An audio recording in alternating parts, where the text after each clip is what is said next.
প্রতিষ্ঠানে দিব, কিভাবে মানুষ করবো হুজুর একটু বলে দেন। এরকম উদ্বিগ্ন অভিভাবক আছে না নাই? সব বাবা মাই চায় ছেলে মেয়েদের উজ্জ্বল ভবিষ্যৎ। কোন বাবা মা চায় তার ছেলেটা টেন্ডারবাজ হোক? উত্তর দেন। কোন বাবা চায় তার ছেলেটা চাঁদাবাজ হোক, তার ছেলেটা ধর্ষক হোক, এসিড নিক্ষেপকারী হোক? না, চায় না। সব বাবা মাই চায় তাদের ছেলে মেয়ে মানুষের মতো মানুষ হোক। আজকের এই চমৎকার দুপুরে, চমৎকার অপরাহ্নে আমরা জানার চেষ্টা করব কেমন করে ছেলে মেয়েদেরকে মানুষের মতো মানুষ বানাবো। অনেকগুলো পয়েন্টস আপনাদের সাথে শেয়ার করব। বাবা মায়েরা, বাবারা এখানে আছেন, মায়েরা আছেন মহিলা প্যান্ডেলে, সবাই খেয়াল করে শুনেন কিভাবে ছেলে মেয়েদেরকে মানুষ করবে। ভালো ছেলে মেয়ে পাওয়ার প্রথম পদ্ধতি হচ্ছে, বাবার দায়িত্ব হচ্ছে ছেলে মেয়েদের জন্য ভালো মায়ের ব্যবস্থা করবে। কিসের ব্যবস্থা? কারণ মা হচ্ছে production house, kind of factory. Factory যদি ভালো হয়, ওটা থেকে যে প্রোডাক্ট বেরোবে ওইটাও ভালো হবে, ঠিক কিনা? বাপ ভালো তার বেটা ভালো তাই, মা ভালো তার ঝি, গাই ভালো তার দুধ ভালো রে, দুধ ভালো তার ঘি, তাই না? বাবা ভালো তো ছেলে ভালো, মা ভালো তো মেয়ে ভালো, গাই ভালো তো দুধ ভালো, দুধ ভালো তো ঘি ভালো। তো এই জন্য আমি প্রায় বলি, আমার মায়েদের, আমাদের বোনদের পেটটা এটা খনি, তেলের খনি, গ্যাসের খনি, স্বর্ণের খনি, পেট্রোলিয়ামের খনির চাইতো দামি খনি। কারণ এই পেটগুলি ধারণ করেছে পৃথিবীর বড় বড় অলিদেরকে। এই নারীদের পেটগুলি ধারণ করেছে নবীদেরকে। নাকি নবীরা হুট করে আকাশ থেকে পড়ছেন? নারীদের পেট থেকে আসছে, ঠিক কিনা? এটা যেমন সত্য, আবার পৃথিবীর সব টেন্ডারবাজ, চাঁদাবাজ গুলো এসেছে নারীদের পেট থেকে। So the decision is years. আমার প্রিয় লক্ষ্মীপুরের ভাইরা, সিদ্ধান্ত আপনাদের। আপনাদের ঘরের এই মাকে, এই বোনকে আপনি কিভাবে তাদের যত্ন নেবেন, কিভাবে তাদেরকে কোরআন সুন্নাহর পথে রাখবেন, এই দায়িত্ব আপনার। এজন্য প্রত্যেকটা বাবার দায়িত্ব। তোমরা ইয়াং যারা, আমার কলেজের টুকরা যুবক ছেলেরা, এখনো যারা বিয়ে করো নাই, তোমার অনাগত ভবিষ্যৎ প্রজন্ম তোমার বউয়ের পেট দিয়ে আসবে। So when you choose your life partner, you don't choose your life partner only. At the same time, you are choosing the mother of your upcoming sons and daughters. আপনি যখন বিয়ের জন্য মেয়ে খোঁজেন, আপনি শুধু মেয়েই খোঁজেন না, পাশাপাশি আপনার অনাগত যে ছেলে মেয়েগুলো দুনিয়ায় আসবে তাদের মাও খুঁজতেছেন, ঠিক কিনা? সো মা যদি ভালো হয়, ফ্যামিলি ভালো। আমাকে একটা শিক্ষিত মা দাও, আমি একটা শিক্ষিত সমাজ উপহার দেব, ঠিক কিনা? এজন্য প্রথম দায়িত্ব হচ্ছে ছেলে মেয়েদের জন্য ভালো মায়ের ব্যবস্থা করা। ওমরে ফারুক রাদিয়াল্লাহু তাআলা আনহু যখন খলিফা, এক বাবা এসে বিচার দিল, খলিফাতুল মুমিনিন, আমিরুল মুমিনিন, আমার ছেলে আমার কথা শোনে না, বেয়াদবি করে। ওমরে ফারুক ডাকলেন, তুমি তোমার বাবার সাথে বেয়াদবি করো? এটা তো কবিরা গুনাহ, তুমি তো জাহান্নামে যাবে এরকম করলে। ছেলে বলে, হ্যাঁ আমিরুল মুমিনিন, সব দায়িত্ব কি আমাদের? বাবা মার দায়িত্ব নাই? ওমরে ফারুক বললেন, আছে। কি দায়িত্ব আছে? ওমরে ফারুক বললেন, বাবার 3টা দায়িত্ব। নাম্বার 1, আইয়ানতাকিয়া উম্মা, বাবা তার ছেলের জন্য ভালো মায়ের ব্যবস্থা করবে। সুবহানাল্লাহ পড়বেন না? আইয়ুহসিনা ইসমা, ভালো নাম রাখবে। আইয়ুআল্লিমাহুল কিতাব, কোরআন শিক্ষা দিবে। এবার ছেলে বলে, শোনেন, আমার আব্বাই 3টার একটাও করে নাই, 3টার একটাও করে নাই, আর বিচার দিতে আসছে আমার নামে। আমার মা হচ্ছে এক জাঞ্জি, নর্তকী নারী, এক অগ্নি উপাসকের কাছে ছিল, আদব, আখলাক, ভদ্রতা, সভ্যতা কিচ্ছু জানে না। আমার মা আমার জীবনে কিছুই ভালো কিছু শিখায় নাই। নাম্বার 2, আমার নাম রাখছে সাম্মানি জুলা, ইয়ানি খানফাসা, আমার নাম রাখছে সামসিকা। নাম কি? এটা একটা নাম হইলো? ওয়ালাম ইউআল্লিমনি হারফাম মিন কিতাবিল্লাহ, আল্লাহর কিতাবের একটা অক্ষর আমারে শিখায় নাই। ওমরে ফারুক এবার রেগে গেলেন, বাবার গায়ে ধরলেন, তুই বেটা বিচার দিতে আসছিস ছেলেরে নিয়ে, এখন তোর বিচার হবে আগে। 1 নম্বর দায়িত্ব, ছেলে মেয়েদের জন্য ভালো মায়ের ব্যবস্থা করতে হবে। মা ভালো তো সন্তান ভালো, মা ভালো তো, এটা কি বুঝতে পারছেন? নাম্বার 2, ভালো মায়ের ব্যবস্থা করলেন। এবার দাম্পত্য জীবন শুরু করলেন। এবার আপনার আল্লাহর কাছে নেককার সন্তান চাইবেন। সন্তান দেওয়ার মালিক কে? আল্লাহর কাছে দোয়া করবেন, রব্বিলা তাদারনি ফারদাও ওয়া আনতা খায়রুল ওয়ারিসিন। এটা নবীদের দোয়া, পারেন না দোয়াটা? সবাই পড়েন আমার সাথে, রব্বিলা তাদারনি ফারদাও ওয়া আনতা খায়রুল ওয়ারিসিন। এর মানে হলো, আল্লাহ আপনি আমারে নিঃসন্তান বানিয়ে দুনিয়ায় রাখবেন না, আপনি তো উত্তম উত্তরাধিকার তৈরিকারী, আপনি উত্তম সন্তান দানকারী, ঠিক কিনা? আল্লাহ তাআলা সন্তান দেন, এজন্য আপনি দোয়া করবেন, এই দোয়াগুলো পড়বেন। রব্বি হাবলি মিনাস সালিহিন, আমার সাথে সাথে আওয়াজ করে পড়েন, রব্বি হাবলি মিনাস সালিহিন। কেউ বাদ যাবেন না, আওয়াজ করে সবাই পড়ুন, রব্বি হাবলি মিনাস সালিহিন। এর অর্থ হচ্ছে, হে আল্লাহ, আপনি আমাকে নেককার সন্তান দান করেন। আওয়াজ করে পড়েন আমিন। নেককার স্ত্রী, নেককার সন্তান আল্লাহর কাছে চাইতে হয় ভাইয়েরা, না চাইলে পাওয়া যায় না। তাহলে 1 নম্বরে ভালো মায়ের ব্যবস্থা করলাম সন্তানের জন্য, 2 নম্বরে আমরা আল্লাহর কাছে দোয়া করলাম, 3 নম্বরে আল্লাহ দোয়ায় সাড়া দিলেন, আল্লাহ ছেলে বা মেয়ে কিছু একটা দিলেন, তখন শুকরিয়া করবেন কার? নাকি না শুকরি করবেন? অনেকে ছেলে পছন্দ করে, মেয়ে পছন্দ করে না, আছে না নাই? আলহামদুলিল্লাহ এইখানে এরকম কেউ নাই। এই আছে, তুমি জানলা কেমনে? আমি বাঁচায় দেওয়ার জন্য বললাম নাই, এরপর এরা কয় আছে। যদি কেউ থেকেও থাকে, চেঞ্জ ইউর মাইন্ড, আপনার মাইন্ডটা চেঞ্জ করেন। ছেলে হোক মেয়ে হোক, শুকরিয়া করবেন কার? কারণ পৃথিবীর এই যে বড় বড় বিজ্ঞানীরা মাইক বানাতে পারে, মোবাইল বানাতে পারে, কম্পিউটার বানাতে পারে, রকেট বানাতে পারে, জেট প্লেন বানাতে পারে, হেলিকপ্টার বানাতে পারে, কিন্তু পৃথিবীর সব বিজ্ঞানীরা মিলে একটা বাচ্চা বানাতে পারবে? একটা সন্তান বানাতে পারবে? আর্টিফিশিয়াল মাঝে মাঝে রোবট বানায়। একটা রোবট আসছিল আমাদের দেশে, সোফিয়া নামে, মনে আছে? এরকম আরো ডেভেলপড রোবট তারা বানিয়েছে, কিন্তু এগুলো কাজ করে না। এদিকে যাইতে গেলে মাঝে মাঝে ওদিকে চলে যায়।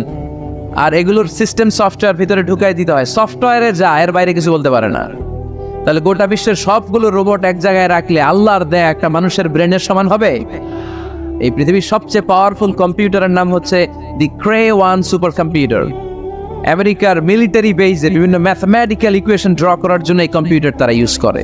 এরকম 10,000 সুপার কম্পিউটার মিলেও একটা হিউম্যান ব্রেইনের সমান হবে না। চিল্লায় পড়েন সুবহানাল্লাহ। তাহলে ছেলে হোক মেয়ে হোক, শুকরিয়া করবো কার? অনেকে ছেলে হইলে মহা খুশি, পাড়ার সবাইরে মিষ্টি খাওয়ায়, মেয়ে হইলে খুশি হয় না, আছে না নাই? এরকম করবেন না, কারণ আপনার হাতেও নাই, আপনার বউয়ের হাতেও নাই। কার হাতে? তো যেটা আল্লাহর হাতে, এটা নিয়ে আপনারা তো টেনশন কেন? আল্লাহর হাতে ছেড়ে দেন না। আবার অনেকে টানা ছেলে হইতেছে 1 2 3 4, খালি দোয়া করে আল্লাহ একটা মেয়ে দাও, মেয়ে দাও। 5ম হয়েছে আবার ছেলে আছে। আবার অনেকে টানা মেয়ে হইতেছে 5টা মেয়ে, খালি দোয়া করে আল্লাহ একটা ছেলে দাও। 6বার হয়েছে মেয়ে। এটা আমার হাতেও নাই, আপনার হাতেও নাই, ডাক্তারের হাতেও নাই। কার হাতে? যারটা যার হাতে, এর হাতে ছেড়ে দেয়। পারবেন নাকি না শুকরি করবেন? আল্লাহ বলে, খবরদার, দুনিয়ার সবাই অনেক কিছু বানাতে পারে, অনেক কিছু তৈরি করতে পারে, কিন্তু একটা সন্তান দিতে পারে না। তুমি 6টা ছেলে পাওয়ার কারণে না শুকরি করো, মেয়ের জন্য আমার বিরুদ্ধে কথা বলো। এমন অনেক দম্পতি আছে 20 বছর কেঁদে কেঁদে জীবনটারে শেষ করে দিল। আমি এমন পরীক্ষায় ফেলেছি, একটা সন্তানও তাদের দেই নাই। আল্লাহ অনেকে কিছু দেন নাই। ছেলে দেয় কে? সবাই বলতে হবে, ছেলে দেয় কে? মেয়ে দেয় কে? ছেলে মেয়ে দুইটাই দেয় কে? আবার কাউরে ছেলেও দেন না, মেয়েও দেন না, তিনি কে? এজন্য তিনি বললেন, ইয়াহাবু লিমান ইয়াশাউ ইনাসা ওয়া ইয়াহাবু লিমান ইয়াশাউ যুকুর আও ইউযাওয়িজুহুম যুকরানা ওয়া ইনাসা ওয়া ইয়াজআলু মান ইয়াশাউ আকিমা ইন্নাহু আলিমুন কাদির। পড়েন সুবহানাল্লাহ। আল্লাহ রেখে বললেন, আমি এমন এক সত্তা, আমি যারে চাই তারে ছেলে দেই, যারে চাই তারে মেয়ে দেই, যারে চাই তারে ছেলেও দেই, মেয়েও দেই। আমি এমন এক সত্তা, যারে চাই না তারে ছেলেও দেই না, মেয়েও দেই না। তিনি কে? তিনি দেন। এজন্য শুকরিয়া করবেন কার? 3টা চলে গেল, ছেলে হোক মেয়ে হোক, শুকরিয়া করুন। 4 নাম্বার, ছেলে দেখ মেয়ে দেখ, সন্তান হওয়ার সাথে সাথেই ছেলের কানে বা মেয়ের কানে আজান দিতে হবে। কে দিতে হবে? আজান দিতে হবে। দেন না আপনারা? দিবেন নাকি ইমাম সাহেব হুজুর আসবে তারপরে দিবে, বসে থাকেন? খতিব সাহেব হুজুর না আসলে তার আজান দেওয়া যাবে না, বড় হুজুর না আসলে তার দেওয়া যাবে না, এরকম না। মুসনাদে আহমদ ইবনে হাম্বলের হাদিস, ফাতেমা রাদিয়াল্লাহু তাআলা আনহার প্রথম সন্তান ইমাম হাসান রাদিয়াল্লাহু তাআলা আনহু, আল্লাহ রাসূলের নাতি ইমাম হাসান যখন জন্মগ্রহণ করলো, বিশ্বনবী নিজে এসে হাসানকে কোলে নিয়ে হাসানের কানের সামনে আজান দিয়েছেন। আযানা রাসূলুল্লাহি সাল্লাল্লাহু আলাইহি ওয়াসাল্লাম আলা উযুনাইল হাসান হিনামা ওয়ালাদাতহু ফাতিমাতু বিসসালাত। বিশ্বনবী নিজে আযান দিয়েছেন। আযান দিতে পারেন আপনারা? পারেন না সবাই? আল্লাহু আকবার, আল্লাহু আকবার, আল্লাহু আকবার, আল্লাহু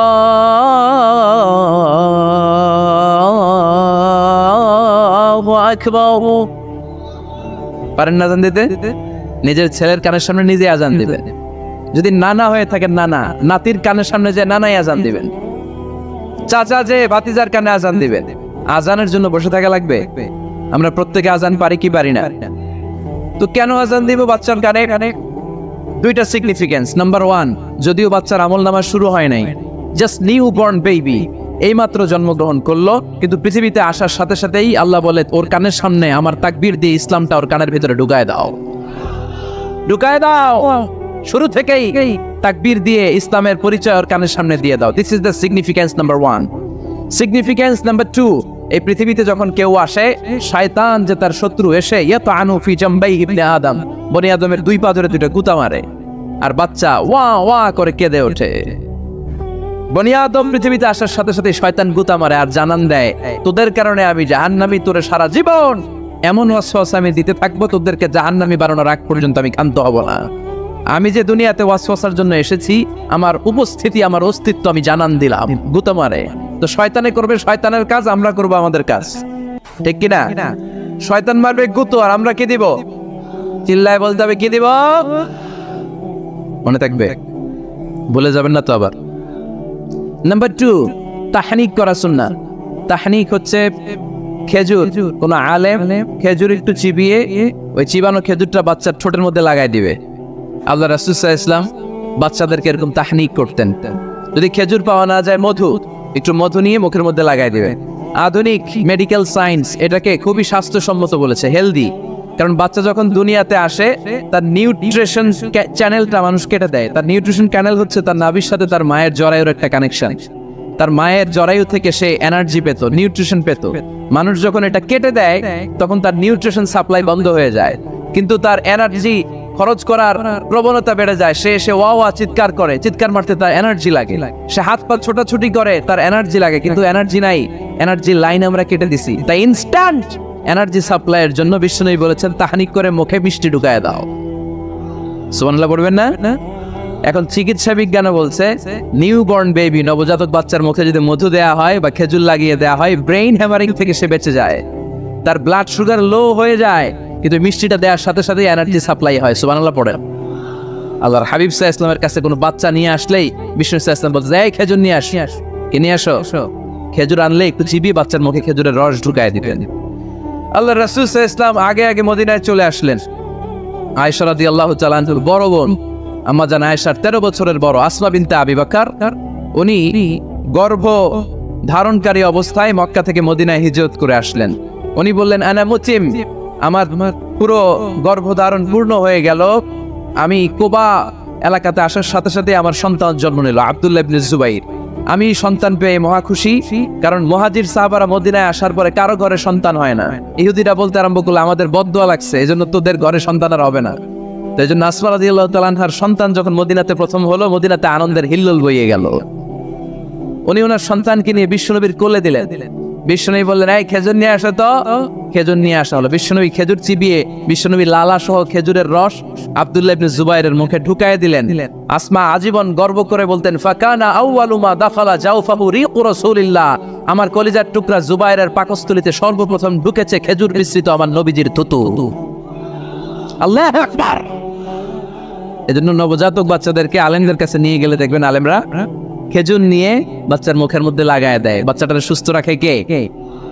তাহলে আমার বাচ্চা দুনিয়াতে আসলে আমি আজান দিলাম, তাহনিক করলাম, এরপরে বাচ্চার যখন বয়স 7 দিন, কয়দিন, তখন আকিকা দিতে হবে। কি দিতে হবে?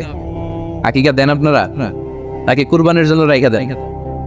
হ্যাঁ, অনেকে রেখে দেয়, কুরবানির সাথে মিলায় দিবে। ফিকহি মাসালা এটা জায়েজ আছে, কিন্তু উত্তম হচ্ছে 7ম দিনে দেয়া। কোন দিন? মনে থাকবে আপনাদের? কততম দিনে আকিকা দিবেন? সবাই বলতে হবে কততম? কুল্লু গোলাম রাহিনাতুম বিআকিকা তুযবাউ আনহু ইয়াউমা সাবিঈ। 7ম দিনে আল্লাহ রাসূল সাল্লাল্লাহু আলাইহি ওয়াসাল্লাম ইমাম হাসান আর হুসাইন রাদিয়াল্লাহু তাআলা আনহুমা এই দুই নাতির আকিকা বিষ্ণু ইসলাম সপ্তম দিনে ছাগল দিয়ে দিয়েছিলেন, পড়েন সুবহানাল্লাহ। আনিল গোলামি শাতান ওয়া আনিল জারিয়াতি শাত, ছেলে হলে দুইটা ছাগল, ছেলে হলে কয় ছাগল, মেয়ে হলে কয় ছাগল, দিতে রাজি আছেন তো? দিয়ে দিবেন। আকিকা দেওয়ার পরে সুন্দর নাম রাখবেন, যেদিন আকিকা ওই দিন নাম ইউদআউনা ইয়াউমাল কিয়ামাতি বিআসমাইকুম ওয়া আসমাই আবাইকুম, কিয়ামতের দিন আল্লাহ তাআলা তোমাদের নাম ধরে তোমাদের বাবার নাম ধরে ডাকবে। আল্লাহ বলবে মিজানুর রহমান ইবনে আলী আহমদ ইবনে জাইনুল আবেদিন, দাঁড়াও দাঁড়াও, বাবার নাম দাদার নাম বলে বলে আল্লাহ ডাকবে, দাঁড়াও। এজন্য ফা আহসিনু আসমাকুম, তোমাদের নামগুলো সুন্দর সুন্দর রাখো। এখন যারা নাম রাখছে বল্টু, আল্লাহ ওই দিন বলবে বল্টু ইবনে সল্টু, দাঁড়াও, ঠিক কি না? তো বল্টু ইবনে সল্টু ইবনে জন্টু, তখন বল্টু সল্টু জন্টু, দাদা বাবার ছেলে দাঁড়াবে ওই দিন। কোটি কোটি মানুষের সামনে বল্টু নামটা শুনতে আপনার ভালো লাগবে? আল্লাহর হাবিব সাল্লাল্লাহু আলাইহি ওয়াসাল্লাম বলেছেন আহাব্বুল আসমা ইলাল্লাহ আব্দুল্লাহ আব্দুর রহমান, আল্লাহর কাছে সবচাইতে প্রিয় নাম হচ্ছে আব্দুল্লাহ এবং আব্দুর রহমান। সুবহানাল্লাহ পড়বেন না? সুন্দর সুন্দর নাম রাখবেন, নামগুলো সুন্দর রাখার চেষ্টা করবেন। লিকুল্লি ইসমিন আযার, প্রতিটা নামের একটা প্রভাব আছে। আপনি জল্টু রাখলে ওটা জল্টুর মতোই হবে, আপনি সল্টু রাখলে সল্টুই হবে। আর আপনি যদি রাখেন খালিদ বিন ওয়ালিদ, এটা খালিদ বিন ওয়ালিদের মতো বাঘের বাচ্চা হবে। এজন্য নামের প্রভাব আছে, নামের impact and influence in your life, এটা অনেক বেশি। সুন্দর সুন্দর নাম রাখবেন। সপ্তম দিনে সর্বশেষ কাজ হচ্ছে বাচ্চার মাথার চুল হালাক করে দিবেন, শেভ। ডাক্তাররা যদি সাজেস্ট করে যে না বাচ্চার মাথা এখনো শক্ত হয় নাই, তাহলে করবেন না, সামান্য ট্রিম করে দিবেন। এই চুলগুলো ওজন দিয়ে এই পরিমাণে রূপা বা কিছু টাকা পয়সা দান করে দিবেন, আপনার বাচ্চারে সেফ রাখবে কে? তাহলে 4 নম্বরে বললাম আজান দিতে হবে, তাহনিক করতে হবে, আকিকা দিবেন, নাম রাখবেন এবং চুল হলক করবেন। ফাতেমা রাদিয়াল্লাহু তাআলা আনহা ইমাম হাসান রাদিয়াল্লাহু তাআলা আনহুর জন্মের পরে সপ্তম দিনে চুল কেটে চুলের ওজন পরিমাণে রূপা আল্লাহর রাস্তায় দান করেছিলেন। এগুলো করতে রাজি আছেন তো? আচ্ছা। 5 নাম্বার হচ্ছে 2 বছর মাকে বুকের দুধ খাওয়াতে হবে। কয় বছর? সবাই বলেন। রব্বুল আলামিন বলেন ওয়াল ওয়ালিদাতু ইউরদি'না আওলাদাহুন্না হাওলাইনি কামিলাইনি লিমান আরাদা আন ইউতিম্মার রাদা'a, মায়েরা যেন তাদের কলিজার টুকরা সন্তানকে পরিপূর্ণ 2 বছর দুধ খাওয়ায়। কয় বছর? 2 বছর দুধ খাওয়াবেন। অনেক মায়েরা এটা করে না, দুধ খাওয়ায় না, ডানু খাওয়ায়। ডানু কি খাওয়ায়? আর কি খাওয়ায়? সেরেলাক আর নিডো। আপনিও জানেন নিডো, ধন্যবাদ আপনি হেল্প করার জন্য। নিডো আর ল্যাকটোজেন আর জোরে বায়োমিন, হরলিক্স আর কি বেবি কেয়ার, মুখস্থ সব মাশাআল্লাহ। না, এইসব বেবি কেয়ার ফেয়ারে কাজ হবে না। বুকের দুধ খাওয়াবেন। প্রিয় ভাইয়েরা শুনেন, আল্লাহ তাআলা মায়ের বুকের শাল দুধে বাচ্চার জীবনের প্রথম টিকাটা, ভ্যাকসিনটা ফ্রি দিয়েছেন। আমরা বিভিন্ন টিকা বাজার থেকে কিনি না, প্রথম টিকা, প্রথম প্রাকৃতিক টিকাটা আল্লাহ তাআলা মায়ের বুকের দুধের ভেতরে রেখেছেন। যেই সন্তানগুলো মায়ের বুকের দুধ খায় না, এগুলো হয় বলদা নাম্বার 1। কি হয়? বলদা। এগুলো ফার্মের মুরগির মতো হয়। ফার্মের মুরগি আর দেশি মুরগি পার্থক্য আছে না? নাই। যেগুলো 2 বছর মায়ের বুকের দুধ খাবে এগুলো দেশি মুরগি, আর যেগুলো ল্যাকটোজেন খেয়ে বড় হয়েছে এগুলো ফার্মের মুরগি। কিনছেন? এটারে দেখবেন যে এটার ওজন দেওয়ার জন্য খাসা থেকে বের করে যে ওটার উপরে রাখছে, সারাদিন ওইখানে ফালা রাখলে ওইদিকে বসে বসে জিমায়, ডানে বাই নড়েও না। আছে না? নাই। এটা হলো ফার্মের মুরগি। আর দেশি মুরগি একটা ধৈরা দেখাইতে পারবেন? দেশি রাতা একটা ধৈরা দেখাইতে গেলে ঘাম ছুটে যাবে, ঠিক কিনা? প্রিয় ভাইরা, মায়ের বুকের শাল দুধের ভেতরে আল্লাহ তাআলা অনেক নিউট্রিশন, পুষ্টি গুণ সমৃদ্ধ করেছেন এই দুধকে। আমার মাদেরকে বলবো, আপনাদের কানে যদি আমার মাইকের আওয়াজ যায়, খবরদার, বিশেষ কোনো রোগ বা কমপ্লেক্সিটি যদি থাকে সেটা ভিন্ন কথা, কিন্তু অবশ্যই অবশ্যই আপনার ছেলে মেয়েদেরকে 2 বছর বুকের দুধ খাওয়াবেন। আপনাদের ছেলে মেয়েদের মাথার ব্রেইন অনেক শক্তিশালী হবে, ব্রেইন গ্রোথ হয় খুব ভালো, এদের হাড় দিয়ে হয় অনেক শক্তিশালী, এরা ইমাম মাহাদির সৈনিক হতে পারবে, এরা লড়াই করতে পারবে, এরা ইসলামের পক্ষে থেকে মুজাহিদের ভূমিকা পালন করতে পারবে। আল মুমিন আল কবিয়্যু খায়রুম মিনাল মুমিন আদ দাঈফ। সবল ইমানদার দুর্বল ইমানদারের চেয়ে আল্লাহর কাছে বেশি প্রিয়, ঠিক কি না? এজন্য সবল এবং ফিট থাকার দরকার আছে না নাই? বুকের দুধ খাওয়াবেন। অনেক মায়েরা এগুলোর ব্যাপারে বেখেয়াল, বাচ্চাকে বুকের দুধ খাওয়ায় না। চাকরি বাকরি করে, চাকরিতে যায়, আর ছেলে মেয়েদেরকে রেখে যায় কাজের বুয়ার কাছে, আছে না নাই? চাকরি করার নিষেধ না, পর্দায় থেকে করতে পারবেন, তবে আগে ছেলে মেয়েদেরকে সময় দিতে হবে বেশ। যে ছেলে মেয়েগুলো বুয়ার কাছে, কাজের মেয়ের কাছে বড় হয়, এই ছেলে মেয়েগুলো কাজের বুয়া আর কাজের মেয়ের আচরণ পেয়েই বড় হয়। মা বাবার আচরণ সে নিজের মধ্যে লালন করতে পারে না, ঠিক কিনা? এজন্য খবরদার, ছেলে মেয়েদেরকে বুকের দুধ খাওয়াতে হবে। 6 নাম্বার আল খিতান। আপনার ছেলে শিশুকে সুন্নাতে খাতনা করাই দিবেন। সুন্নাতে খাতনা করান তো আপনারা? এটা সুন্নাত। আরবাআন মিন সুনানিল মুরসালিন, 4টা সুন্নাত সব নবীরা আমল করেছেন। 1 নম্বরে খিতান, সব নবীরা সুন্নাতে খাতনা করেছে।